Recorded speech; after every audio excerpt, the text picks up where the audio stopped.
Hey everyone, Cerebral Tackle back with you again today. We've got something different, an experiment I've never tried before. Well, if it works, you'll be looking at it. If it doesn't, it'll never see the light of day. We've all seen crappie jigs made with all kinds of stuff. The old tube crappie jigs that were like the original squid jig. Crappie jigs made with chenille and marabou like that Roadrunner I tied here a little while back. Squirrel feather, peacock, rabbit, you name it, goose. All kinds of materials. But have we ever seen a crappie jig tied successfully using just bass skirt layers? And if so, can we imitate a good bait fish the same way? What the hell? Let's give it a go.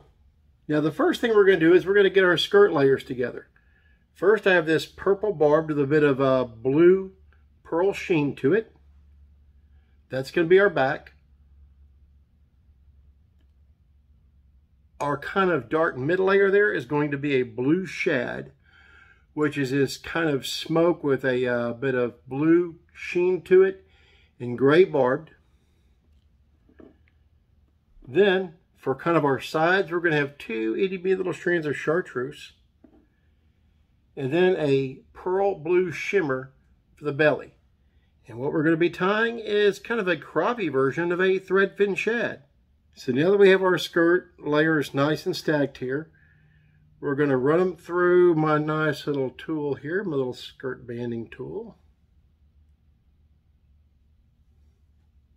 Pull it up there a little ways and disconnect them. There you go.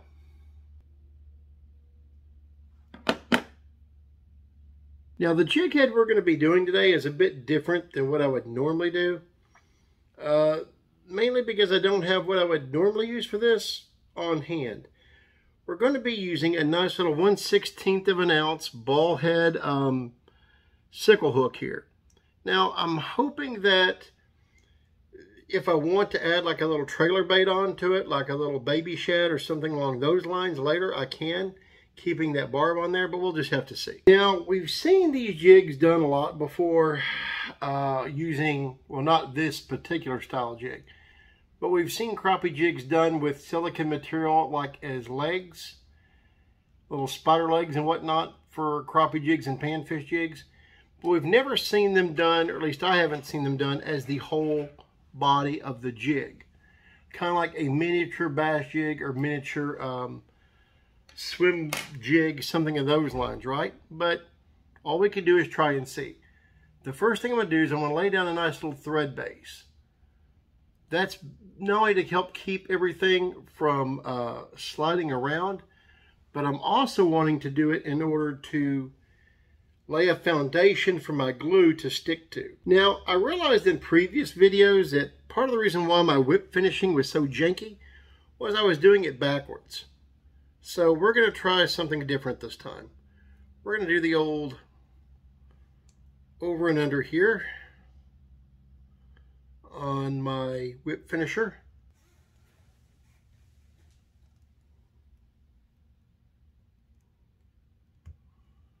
Now the reason I'm tying it off right here without anything else on it is because I'm going to be using it, like I said, just as a base. So I want to tie this off so that whenever I get my collar on there here in a little bit, it'll make a bit more sense.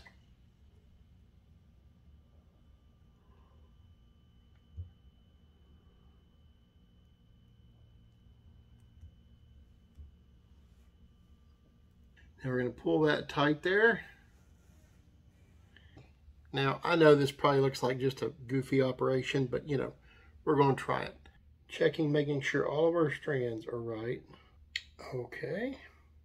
Got the dark on top. Got to get the light on bottom. Okay, folks, this is going to be the tricky part. I'm going to try to lay down my skirt there. I'm pulling this bad boy out. Now I'm going to try to thread this on. Alrighty, folks, now I have my strands correct here. And I'm going to go ahead and proceed to wind this on pretty tight, because when I'm done, I really want to cut that skirt collar off and rely solely on the thread tie here.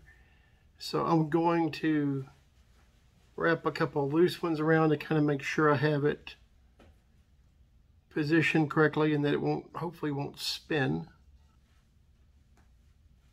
Now, time to get tight about it.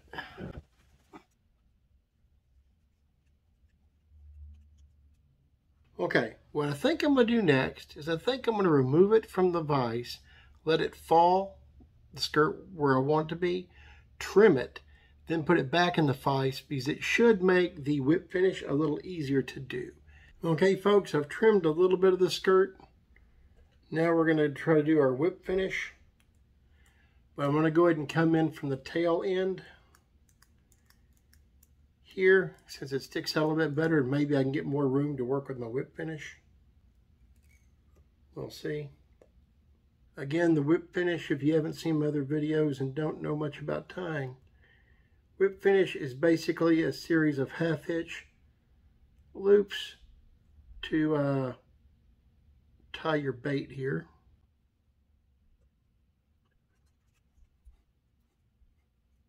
I'm taking out a lot of extra thread here, which is making my whip finish not work as efficient, but I'm needing to do it so I can get up over all this skirt material. I think I'm starting to see why folks don't do this, why they only work with small little 1 or 2 strand pieces at a time when it comes to tying in a fly vise. Probably because they've looked at it and said, screw it, that's too much of a pain in the butt. You know what? You may be witnessing the first and last time I ever do this. Unless I catch just a tons of fish on it, then, you know, yeah, then it'll become a thing.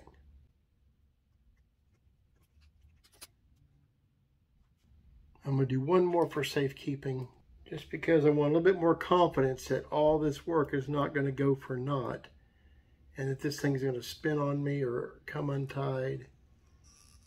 I don't want that happening. I'm going to cinch this thing down with some good tuggy tugs. Now, you don't want to take the glasses off. Crap's getting serious. Now I'm going to glue this. First, I'm going to remove that band first.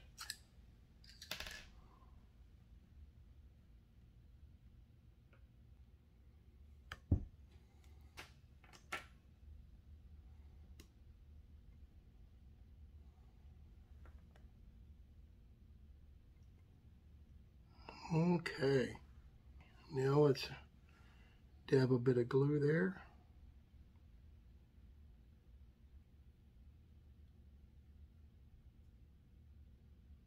Gotta love that Loctite super gel control. All right, folks, we're gonna give it a couple minutes to dry. I'll be right back. Now, I have to admit, the end result's kind of cute. For a 1/16 of an ounce little jig, I mean, that sucker would catch crappie, would catch smallmouth, catch largemouth, spotted bass. I mean, I don't doubt this little thing will catch. It's just the bang for the buck ratio in supplies and time, I don't think it's a winner. Like I said, cute as hell, finally ties up. Pain in the butt level, like 9.5. Yeah, it's kicking down the door of a 10. Anyway, it is what it is. Glad you guys bared through. Hopefully I'll be able to speed up a lot of that crap in editing. Woo! This was not supposed to take that long. This is supposed to be easy freaking peasy. No bueno. But like I said, it's cute. Kind of a cross between maybe a table rock shad and a threadfin shad is the end result. Looks gorgeous. I do think it will catch absolutely. I do want to get out there and try it. See if it'll catch a big slab. Who knows? If not, I'll take it somewhere where there's spotted bass. I know they'll devour it. So there it is. Thank you for coming with me on this little experimental journey today. We now know why people don't tie crappie jigs with solely silicone skirts. Who knew? Well, thank you much for being here. Please like, share, subscribe. Get out there on the water. Try something different out of the box. What's most important? Keep it wet.